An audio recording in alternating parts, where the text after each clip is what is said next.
يوم خميس العهد، وده يوم الحقيقة أحداثه كتيرة وجميلة، ويوم مهيب جدا في الكنيسة.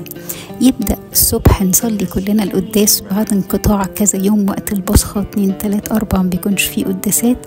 يوم الخميس نبتدي نصلي قداس لأنه تذكار تأسيس سر الإفخارستية، ويكون ربنا بنفسه أسس السر عشان يقول لنا هذا هو جسدي.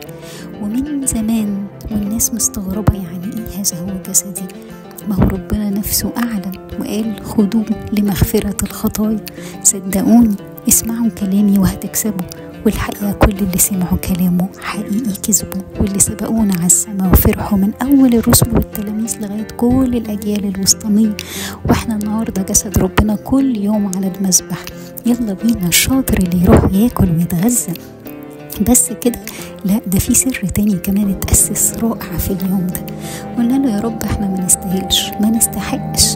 قال لنا انا عارف انكم ضعفاء وبتقعوا في الخطية. هقول لكم على حاجة، تعالوا انا بنفسي بابا هغسل رجليكم. ودي كانت شغلانة العبد في الوقت ده.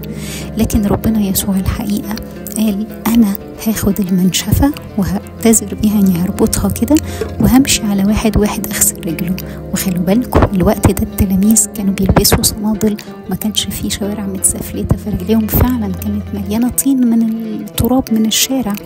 وربنا بنفسه وقف يغسل رجل تلميذ. ونفتكر بطرس لما قال له لا يا رب ما اقدرش، قال له لو ما غسلتش رجلك مش هتيجي الملكوت. قال له طب اغسلني كلي. قال له لا يا حبيبي، انت مش محتاج غير لغسيل رجلك. وكأن الحوار الرائع بين ربنا يسوع وبطرس بيفهمنا الأسرار، لأنه اللي خد سر المعمودية ودي الغسيل الكلي مش محتاج غير للاعتراف والتناول علشان يغسل رجليه. كل ما رجليه تتوسخ يغسل رجليه.